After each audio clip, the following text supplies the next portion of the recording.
Happy Halloween from the beat. And if it is the end of October, then November is here and it is for contenders. And if it's the end of a week, well, that means it's a Freaky Friday in time for some bold predictions as Ohio State gets ready for Penn State at noon in the Horseshoe on Saturday. Welcome to the Austin Birm Show. I am Austin Ward. He is Jeremy Birm, I'm told. Yeah. Hey, whatever works. You can call me whenever. You can call me Betty, or Betty, you can call me Al. I don't care. Okay. Well, I'm going to call you Birm, but he is Jeremy Birmingham, and we have a lot of thoughts on what is going to happen for the number one Buckeyes as they look to stay unbeaten against a team that doesn't yet have a Big Ten victory this season. Or a Power 4 victory. Oh, that's true. That is quite the struggle. Not the way that this matchup was supposed to go, and it is clocking in right now. It's fluctuating between 20.5 and 21 points as we record right now to get ready, and the point spread and the over-under is at 44.5. So as we do, before we get in to the drill down, got to give some score predictions and what we think might happen on Saturday with that total. Yeah, it's so weird, man. Like, you look at this Penn State team and you talk about it, and they haven't beaten a Power 4 team, and they fired their coach, and they lost their starting quarterback, their star quarterback, the guy in all the commercials. They're without their starting middle linebacker, the best, the leader of that defense. They've lost 4 games in a row. You think they're going to stink, but like, they've lost 4 games in a row by a total of 13 points. And now, obviously, 2 of those games were to UCLA and Northwestern. Those aren't teams you can really ever excuse a loss to. Going into Iowa City with a first-time starter at quarterback and having a lead in the fourth quarter, and you lose the game by a point. But you look at this team and you don't really know why they're this bad. But you also, there's no reason to be like expecting them to turn around and fix it. So it's just the closer we get to Saturday, the weirder this game feels to me. Not because I think Ohio State's going to lose, but like, I know Penn State's going to come out with their hair on fire. I know they're going to come out with some wrinkles that Ohio State hasn't seen. They got the week off. They have a chance to build in some new stuff into the offense. I talked to Nittany Styles about that on Wednesday night a little bit. And, he's talking about expecting a lot more wildcat, expecting maybe 2 running backs in the backfield, expecting more end arounds, jet sweeps, stuff like that to Trevor Pena, the wide receiver from Syracuse. So the Buckeyes are like aware that this Penn State team, while being in the midst of a pretty embarrassing 4-game slide, it's not a bad team. But I also think that Ohio State, if the Buckeyes can just maintain their defensive integrity and keep Katron Allen from having the type of day he had against Penn State, or against Iowa, which was not spectacular. It was 28 carries, 145 yards. It's a pretty good afternoon or evening of work for a running back in the Big Ten. But if you don't let Penn State put together drives in the first and second quarter where it's 4 or 5 first downs in a row, I don't see how Penn State can win this game. So I said on Monday that my score prediction was 31-10. I'm going to stick that, but I'm going to alter it, just skew it in 1 point and say 31-11, because I think when Penn State scores a touchdown early, they're going to go for 2 in an attempt to put Ohio State on its back foot, and I think they'll get it, and I think it will be a 31-11 final as Ohio State pulls away in the third and fourth quarter. That's a super early drill down, because is that a first quarter touchdown, a second quarter touchdown? I think it's a first quarter touchdown. I really think that Penn State they're going to scheme up some stuff, and their scripted plays are going to be difficult, and Ohio State not knowing what to expect. I wouldn't be surprised if Penn State scores on their first drive and doesn't score a touchdown the rest of the game. Yeah, that wouldn't surprise me either. And we've seen Matt Patricia already adjust pretty quickly. He's had, I think, a lot of these games, Ohio State has really suffocated and dominated from start to finish with that defense. But like, there were opportunities there where you could see, Washington was able to find some success, and that was going to force an adjustment. They got caught off guard by not a lot. I mean, that's overly nitpicky. Like, there have been drives, but they've happened in the first half, and then it's been choked out. The only real successful stint that existed in the second half all season, unless I'm mistaken, Birm, was Illinois going tempo and being desperate at the same time that Ohio State took its foot off the pedal. Yeah, but that happened in the first half too. I mean, that happened in the last 4 minutes of the first half. And again, I don't know that that's a concern in this game, because there's no world in which Ethan Grunkmeyer has the ability to run an offense in the way that Luke Altmaier did. Yeah, no chance whatsoever of that in his second career start. And he had some issues there against Iowa, a couple interceptions. You look at the numbers, I mean, 15 completions for, I believe, 95 yards. Clearly, Penn State doesn't trust him to do a whole lot, and I don't know why they would expect him to be able to do that against Matt Patricia and the variety of schemes and coverages and different looks that he's going to face in the horseshoe on Saturday. So, if you're going to be that one-dimensional, and I think that dimension is pretty good with Katron Allen and Nick Singleton, and whether that's Wildcat, whether that's two backs or whatever else that Sonny Styles and Caleb Downs and Matt Patricia and that whole group is preparing for, if it involves and revolves around the rushing attack, you cannot beat Ohio State that way, period. That's not going to change. So they're going to have to be able to throw the football, and I don't believe they will. Now, the only thing I really hate to bring this up, but you're talking about envisioning a path to victory. I think that's important. This game is like identical to the blueprint that was required last November in the game. That's the only way.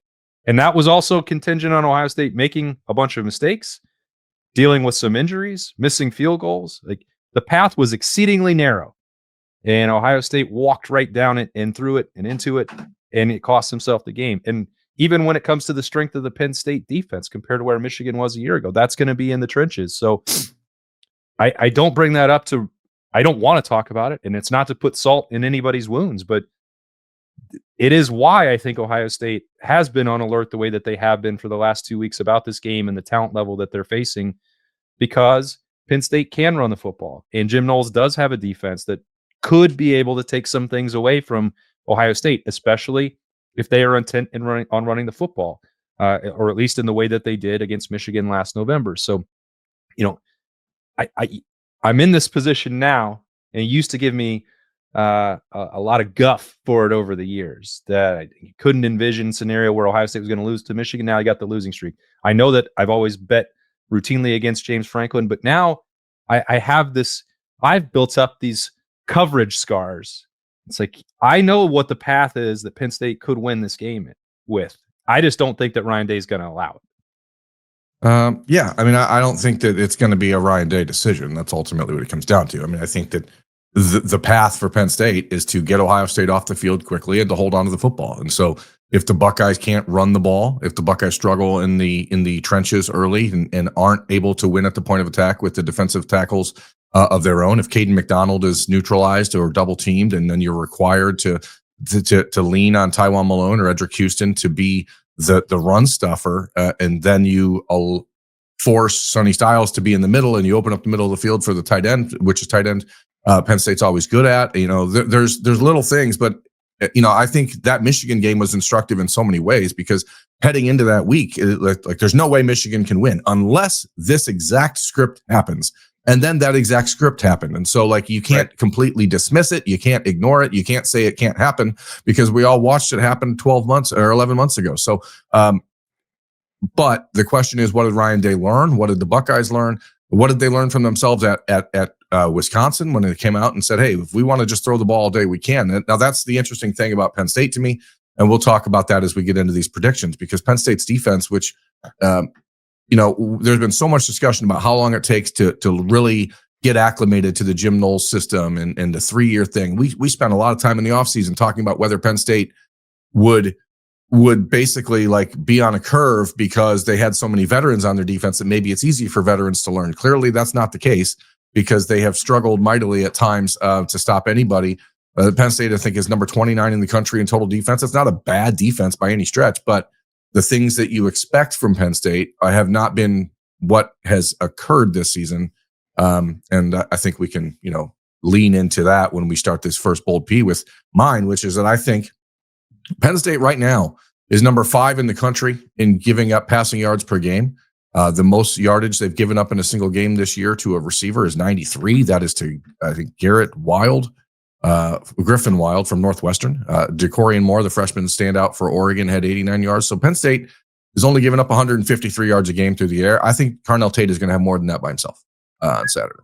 I believe you like Jim that Knowles, stat I gave you on Thursday, don't you?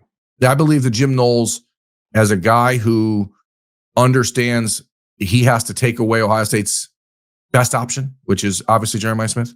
And it's like saying, well, you took away my Ferrari, so I have to drive the Lamborghini. But I think with Carnell Tate, if he gets one-on-one coverage, especially AJ Harris or whatever side of the field that Penn State decides to play him against. I just don't think that they can stop him.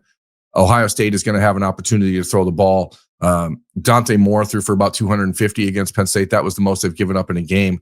But the interesting thing here is that how does Ohio State approach this? Because Penn State is actually number 98 in the country against the rush, which is surprising to me. I mean, as I was looking over stuff on Thursday morning, like I would have never guessed that. They're giving up 175 yards a game on the ground. And so for an Ohio State team that is trying really hard to like find its run game and find success in the run game, and you have 5 weeks to prepare for the Michigan game and the slog fest that might be, like, I wonder how much of Ryan Day, Brian Hartline, and these guys are going into this game saying this is the time we can really work on this. Because if they are, then to the point we just made, that plays right into Penn State's hands to me. And because the Ohio State offense on the ground has been inefficient, if you have back-to-back 3-and-outs in the first quarter and Penn State gets 4 first downs, the quarter's over. So like you can't allow yourself to look too deep at Penn State stats, and you just have to look at the matchups. And if the weather is what it's supposed to be, it's seeming like 55, sunny, 10-mile-an-hour winds, like I think you got to let it rip a little bit. And I think Carnell Tate is going to have 160 plus and 2 touchdowns by himself on Saturday. So I think you're looking at a guy who's up for a big day. Yeah, I don't disagree with that. And I think that it can also spill over, as you mentioned, Jim Knowles is going to try to take away Jeremiah Smith. And I know it's not as easy as, okay, well, now you also have to worry about Carnell Tate. You're going to put another body over there. You can't do that. I mean, that would be foolish. But I do think that there will be times where maybe the double coverage or, the shade in the secondary flips and Jim Knowles tries to confuse and give Julian Sayin different looks. And on this play, Carnell's taken away. And on that play, it's Jeremiah. We'll see if that winds up being the case. Either way, there should be a lot of potential one-on-one matchups for Brandon Inniss in the slot. And you and I both talked to Brandon Inniss coming off of the practice field on Wednesday night in the Woody. And you kind of wanted to validate a conversation, right? About if there was confidence that touchdown, what that meant for him. Yeah. And I was like, I know you don't need that for yourself. And I don't even really think, honestly, that the rest of the team needs to see Brandon Inniss do it to have that confidence in him, because they voted him a captain. They see why he has that role week in and week out. But it's not that he needs to elevate above Carnell Tate or Jeremiah Smith. Like, that's not needed for this team. Yeah. But having the option where you could rotate either Max Clare or Brandon Inniss in the slot and get different things or accomplish different threats to a secondary and force Jim Knowles and Penn State to adjust their personnel and the way that they want to try to defend Ohio State is important. And so I whether they all want to admit it or not, when you score a touchdown like Brandon Inniss caught, when you throw a touchdown like Julian Sayin did to him, that's going to stick in the memory bank. And that had not really happened that much throughout this season. We all know that. And we've talked about when that's going to happen or if that's going to happen for Brandon Inniss, or even we spent during the off week talking about Quincy Porter and if his rise or Mylan Graham's rise could force or allow Carnell Tate or Jeremiah Smith to play more in the slot. Ohio State has a really good slot weapon. It's just not something that they have actually needed to dip into all that much. And maybe they won't have to on against Penn State. But I think that there will be enough opportunities for him, just like there was a year ago in Happy Valley where Brandon Inniss scored a critical touchdown for Ohio State. So I think he's going to score again. I don't think it's going to be a ton of targets. I don't think it's going to be a massive workload, because I agree with you. It's an important word. It's a massive word, in fact. But I think he's going to have 4 catches, 3 first downs, and a touchdown. And maybe that only accounts for 55 yards, but in a game that I think, and I didn't squeeze it in there, is going to be 31-6, every touchdown will be important. Yeah, and we talked so much about the failure of being one-dimensional and the weakness of being one-dimensional. And that's not just for an offense, that's for individual players. Brandon Inniss wants to prove that he can be a regular route running, go down the field wide receiver. That's who he wants to be. That's who he knows he is.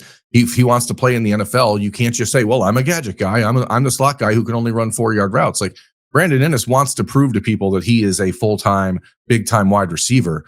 And that's what I wanted to ask him on Wednesday night when we saw him. It's like, how important was it for you to remind not yourself, but like the world and the Ohio State coaching staff that, hey, you can put me on the outside.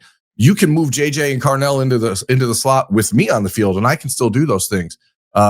and Brandon obviously is one of the more confident and competitive people in the program, and he wants that opportunity, and he's not shying away from the challenges that this season have presented him. He knows that he can do a better job in the punt return game. He knows he can do a better job when he's got the ball in his hands. But as far as just being able to get downfield and get open, I've never really understood the notion that a guy like Brandon Inniss can only get open 4 yards away from the line of scrimmage. You know what I mean? If he can get open 4 yards down the field, he could probably get open 15 yards down the field. So, well, especially if you're putting a linebacker or a safety on him. Yeah, exactly. And which is what teams have to do because the Ohio State offense requires it. So I think that there's an opportunity for Brandon to continue to grow into his role this year. And, we're always going to talk about the up and comers. We're always going to talk about the Quincy Porters and Mylon Grahams of the world. But a lot of that is future forward facing. It's not really like to say Brandon Inniss can't be the guy. And I know that the Twitter sphere, the Ohio State, fringe fan base wants Brandon Inniss off the field. And I think that some of his lack of productivity is just a lack of opportunity, and that's what happens. I'm glad you said that, Birm, because when we talk about the pace that Ohio State is playing at, and again, Brandon Inniss is not on pace to catch 40 balls from the slot. Ohio State is not playing at a pace that allows that. That applies to the running backs with the number of carries they're going to get. And it applies to Max Clare and Brandon Inniss. Ohio State has made this conscious effort. And the person who is going to be, quote unquote, victimized the most when it comes to touches and receptions and opportunities is going to be Brandon Inniss because he's the third wide receiver and Jeremiah Smith and Carnell Tate are on this team. So if you only have 60 touches available to you in a game, how many do you want to take away from Jeremiah Smith and Carnell Tate just to prove to anybody out there that Brandon Inniss can do it, or that production could be if that was an emphasis and an important thing, a cog in the Ohio State offense to make sure that all three of them got the same amount of touches, they would do that. That's not the role Brandon Inniss plays for this team, and it is not the offense that Ohio State and Ryan Day have chosen to deploy. So let's break down this BP. 4 catches would be a career high for Brandon Inniss in a game. I think that's reasonable. His career long in a game, obviously, was the Purdue game last year where he had the long touchdown. I don't think it'll be a long. I'm sorry. His long touchdown was 2023. That was a 58-yard. His only catch of the year against Purdue in 2023. That was the touchdown. Career high in catches is 4. Career high in yards is 58. That was the freshman. All right. Well, I'll give him 59. Then I'll bump it up. So a twofer in the career highs for Brandon Inniss in this game is what you're saying. That's right. That's what I'm going with. And That's right. That's absolutely correct, partner. So Lorenzo Styles will be back for Ohio State. This is not an emergency role. He is full go on Saturday against Penn State, and you're diving right back in. I just, again, the way Penn State is going to have to try to matriculate the ball down the field is going to be short passes. It's going to be misdirection. It's going to be wide receiver screens. It's going to be tunnel screens, stuff like that. It's going to be bubble screens. It's going to be halfback screens. It's going to be tight end screens. And guess who the guy in the middle is with all those things? Lorenzo Styles. Number 3.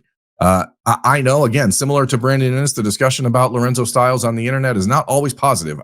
I find myself agreeing more with the conversation about Brandon Inniss than I do with Lorenzo Styles, because I think he's been pretty sensational this season for Ohio State. He is as reliable a tackler as you can find in the slot. Again, one play against Ohio, notwithstanding, but that wasn't in the slot. That was down the field. That's not where the bread is really buttered. So good job by Ohio for putting him in a position where he had to cover somebody 30 yards down the field, because that's not where his money is going to be made. Lorenzo is a really good player in the slot. He's a really good player up near the line of scrimmage. He's going to have an opportunity on Saturday to make a lot of plays. As long as that shoulder holds up, I think you're going to see him make an impact. I'm going to go 7+ tackles for Lorenzo Styles in this game and an interception return for a touchdown for Ohio State, because I see Ethan Grunkmeyer maybe not seeing him on one of those plays, one of those bubble screens, one of those quick wide receiver screens, and Lorenzo jumping it. He's a guy that's played wide receiver. He understands what it looks like when those plays are developing, and he's got the speed to take it to the house. So I'm thinking there's going to be a Lorenzo Styles return game here. And so the Buckeyes defense, which a lot of questions in the last 2 weeks, like what's the best alignment of this defense? What's the best total package for this defense.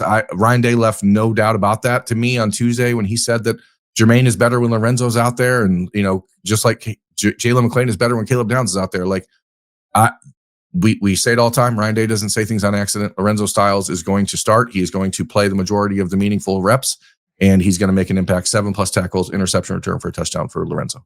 He is really effective at reading some of those wide receiver screens, bubble screens, and just firing on it and reading and reacting. He plays very physically, and I know that the criticism is out there, and the memory of the deep ball against Ohio exists.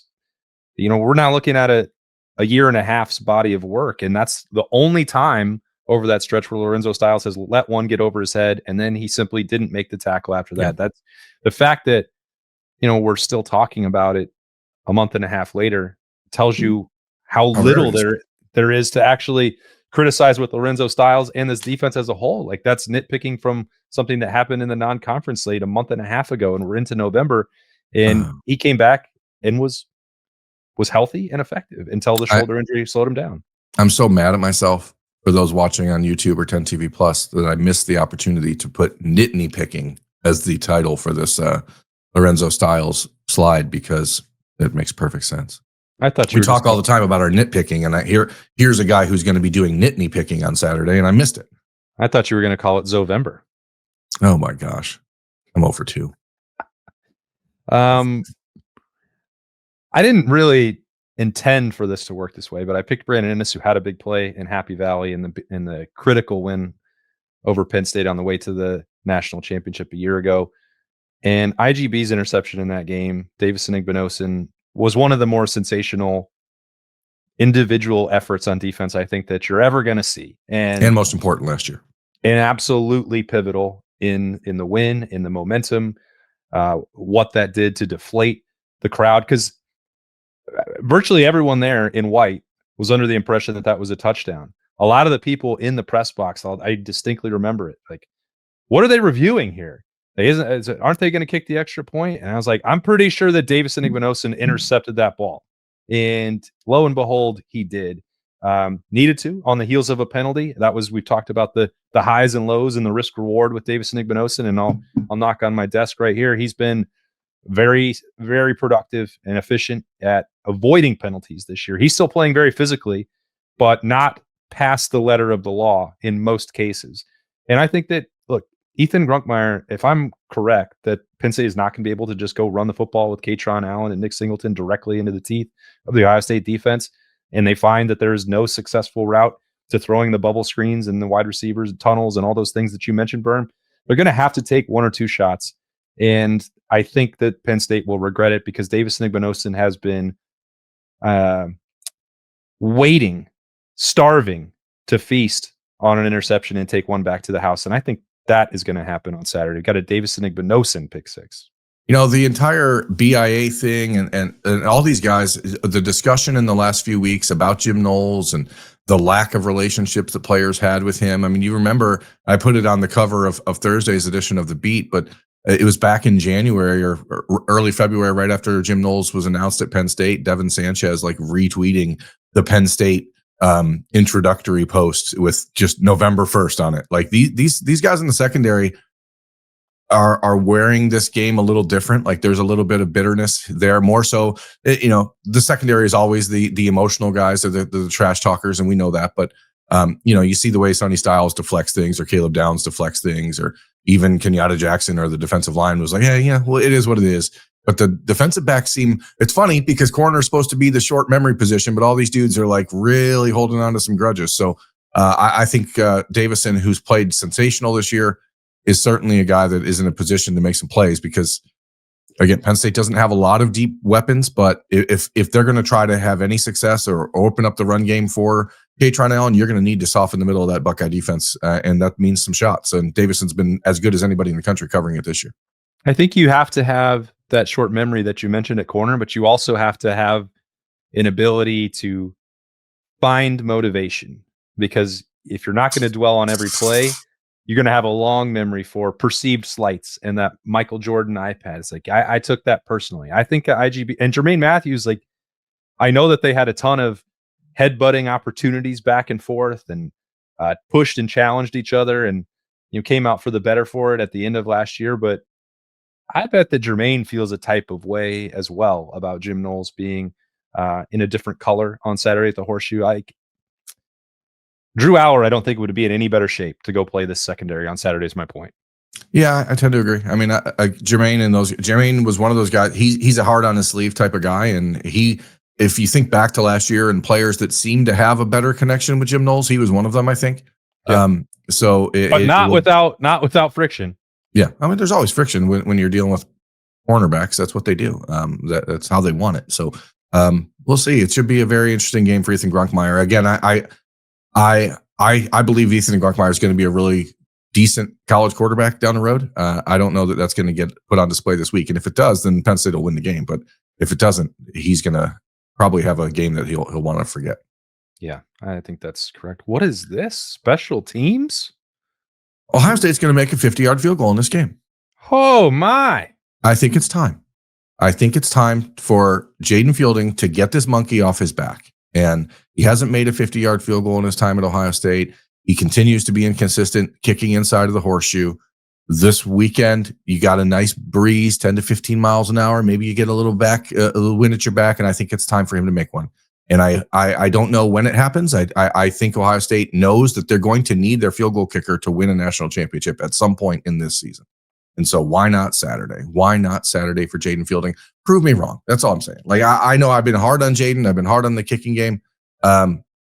But he's still the kicker. Ohio State has not gone out there and made a change. They've not put Jackson Corville out there and said, let's have an open competition. They believe in Jaden. He's making 80% of his kicks through his career. It just seems like the ones that are at home, the ones that are against the bigger opponents are the ones that he misses. And we'll see how that goes on Saturday. But, I obviously hope Ohio State doesn't need to kick a field goal of any length. But if they do, I have a feeling Jaden Fielding is making that one this week. And I don't know why. And I know it's a cheap BP, but I think that there's a more of a need for him to make that 50-yard field goal than I think there ever should be, but that's what it is. Actually, I mean, if you're talking about winning a national championship and then the elements are removed, I'm not sure that I have that much skepticism about Jaden Fielding's ability to do it. On Saturday, if it is breezy in the horseshoe where he seems to have some sort of, I don't know, mental block going on about. He's mentioned it before that the wind there swirls and it's hard to get a little bit of a read on where things are, but like sometimes just kick the damn ball, Yeah, I mean, I think that that's a fine approach and maybe one that needs to be taken. I'm not trying to talk you out of it. It makes it even spicier, maybe too much spice in the pepper to think that tomorrow would be the actual day that happens. Like if you said he's going to make a big kick in a playoff game, maybe in Phoenix, where you were used to live, I'm told, I'd be like, yeah, I can see that. Like that makes a lot of sense to me, or at least I can talk myself into it. Against Penn State, or maybe in the big house at the end of November, I'd be like, I'm going to have to be convinced still. The confidence that he needs is right there in a 51-yard field goal. Like that's all the confidence you need. One time, do it once, see it go through the hoop. Do that once, and all of a sudden you're going to see a kicker who takes on a totally different vibe. How much harder would it be to make field goals if they had to kick it through a hoop? I mean, that actually, I believe, and we'll just take a detour here. I don't think that in the NFL that you should be allowed to kick a field goal under 40 yards anymore. Like I think that should be illegal. Uh-huh. That said, if you put targets inside of the end zone, then I would approve of under 40-yard field goals being kicked in the NFL. If it's like one spot is like 5 points, one part is 2, I think like the throwing competitions that you see in like the skills competitions, if you did that with the kickers, then I'm on board with that. But I don't think you should be allowed. And I think in college, I don't think you should be allowed to kick a field goal under 25 yards. I don't think it should be allowed. Okay. I mean, I think they should just put up the rings like it's a Quidditch pitch. I think that worked just fine for the Wizards and Warlocks of the world, but we'll see. You just spent a lot of time at Disney, didn't you? Well, Harry Potter World is at Universal. What? So, I don't know anything about this. There's 3 things I don't know anything about: Disney, wrestling, and kicking. Yeah. kick the ball. You keep trying to pretend like you don't know something about wrestling. Just give Jaden the shot. He's going to make it on Saturday. And if he makes it on Saturday, it removes the doubt and the pressure and the weight off of his shoulders the rest of the season. So give it a shot. What are your thoughts on Joe Hendry? What position does he play? Yeah. Nice fake out. Nice try, buddy. He's there. He's everywhere. That's not Joe Hendry. Who's that? Just say his name and he'll appear. And you know that better than anybody. Don't pretend otherwise. Isn't that Roy Kent? No. I'll get us back on track maybe with the last bold prediction as we get ready for Ohio State and Penn State. And I've asked 1, 2, 3, 4, I don't know, maybe every week about what's going on at right guard. I certainly went into the off week expecting that Josh Padilla would take the opportunities to supplant Tegra Shabola and get a start against the Nittany Lions. I don't feel that way. Now, I think that the door remains very much open to him. There's been rotation at that spot every single week.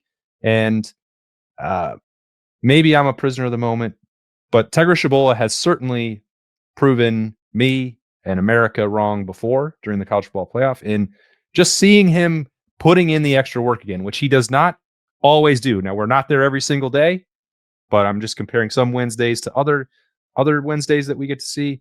Watching him in there be one of the last guys to leave the practice field, I took as a sign that he understands the situation he's in. This is the final stretch of his career, the final opportunity to make a mark as an NFL draft prospect, the final opportunity to be a leader and a starter for a national championship contender. And his job is under fire. And if he thought that it wasn't at some point in the last 2 months, and I'm projecting, that's not something that he said. That's not something that anybody else has said. It's just an objective evaluation of the situation. Josh Padilla is a realistic option to take his job. And if he's responding to that with more effort, more attention, we all know he's got the physical tools and he's also got the experience, and he has put it on the field before. The film exists of Tegra Shabola playing at a championship level. I think he's going to wind up playing more snaps in this game than Josh Padilla. Now, that may not sound like a very bold prediction because that's happened in all 7 games so far this year. But I think he's going to play well. I think that there will not be a sack allowed on Tegra Shabola's watch. I don't know what the run game is going to look like, to be honest with you. It may still be very similar to what we've seen throughout the first 2 months of the season, but if Josh Padilla takes over that job, I don't think it's going to happen on Saturday. I tend to agree that you're going to get the best out of Tegra Shabola this week. And he's a guy that traditionally has played up to the level of his competition, or in some cases down to it from what we've seen throughout the early part of the season. He has been pushed to this brink before and bounced back in a strong way and did so in the playoff when he was hurting and had shoulder issues and things that were going on. Correct me if I'm wrong. I know you're normally the post Wednesday practice watcher, but I don't remember seeing him doing extra work before. I wasn't going to say never. I know it's not a regular occurrence to be seen. I don't remember it. So I'm not saying it's never happened, but it's not something that has stood out prior to this past Wednesday evening in the Woody. So I think it makes sense to say, hey, here's your opportunity. I like the way that Ryan Day talked about this on Wednesday night. He said that it is simple. It's not easy, but it's simple when you have to have these conversations about maybe changing starters or moving a guy out of the lineup. And I really think that that's smart of Ryan Day, basically saying that that's why we grade them. They know what's expected. If you don't, he said they make this as black and white as possible. And so, on the outside, fans, media, we're all looking for nuance and we're all looking for, feelings and psychoanalysis and all that stuff. But really it comes down to who's grading better on the field. And so, I believe this is Tegra's chance to put this conversation to bed. I probably am on the other side of it than you. I don't know that it matters who plays the most snaps in this game. It's how those snaps are performed. Obviously, that will end up telling the tale. Sorry to interrupt. I just think that, to me, that means that it's because I think Tegra is going to perform well enough that those snaps are still earned. Because I think this is a turning point. They've walked up to the line. The conversation about Josh Padilla existed on the very first day once they came back from Wisconsin. And the grades for him have been good. Yeah. They've been encouraging. So I think that this is the crossroads moment. I was going to call it the last chance when you were talking for Tegra Bowl, but we know that's not the case because there's so much football that's left and a lot of things can happen. But like, I don't think that if I thought Tegra Bowl was going to struggle, this would be the game where the leash would be the shortest and Josh Padilla would take over. I don't think he's just going to go back in by default. If Tegra Bowl has struggled in the first 2 drives and Josh Padilla went in and they scored on 1 out of the 2, I think you'd have to stick with Josh Padilla. I think that is very much in the cards here. I'm basing this more on the fact that I actually think Tegra is going to respond and play well.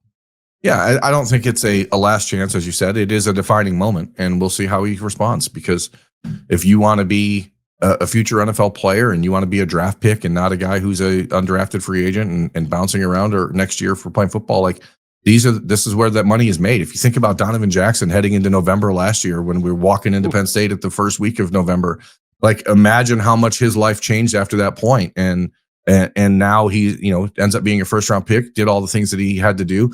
We'll see. We've seen Ohio State turn to Padilla. I do wonder, and this is a question that was actually posed to us on the at the Austin and Birm Show at gmail.com. Somebody asked if we think that there's a chance that Ethan Anianwa is on the same path as CJ Hicks and Malik Hartford. And I guess I hadn't thought about that, but I don't think so. But he can't be. He had already played in 5 games. Well, there you go. So, but it's clear that Josh Padilla is doing all the right things, and he's proving it on Saturdays. Ryan Day said Saturdays are the test. So, like you get all the materials, you get all the preparation through the week, and Saturday's the test. And in the last month of tests, Tegra Shabola has not performed particularly well. So it's about how you perform on this next one. It's not about the last one. And I again, we've seen Tegra do it before, so it won't shock me if he ends up going out and playing his best game of the year on Saturday. But at the risk of riding both sides of the fence, it's not going to shock me either if Josh Padilla ends up playing 75% of the snaps. Well, that's how I was able to talk myself into it being an actual bold prediction for something that's happened in every game so far. If you disagree, you can let us know. You can email us, as Birm said, at the Austin and Birm Show at gmail.com. You can watch us all week long on 97.1 The Fan, 10 TV Plus. You can't watch us all week long. You can watch us at times. We make a lot of content. I'm just saying you can watch us at times during the day, but you cannot watch us all the time. Okay, that's actually a fair point. I'll have to concede that when you're correct. You will be able to watch us on Saturday morning in the pregame keys as we get there and get the availability report and talk about our final thoughts before Ohio State takes on Penn State at noon. That is a Fox game, big noon kickoff. And afterwards, we'll have some snap judgments. We'll have the notebook and so much more, as you have come to expect from the Austin Birm Show. We hope you've had a great week. Hope you have a happy Halloween and hope you enjoy the start of November just for contenders. Ohio State starting it with one who isn't. That is Penn State. We'll talk to you when we get to the horseshoe. See ya.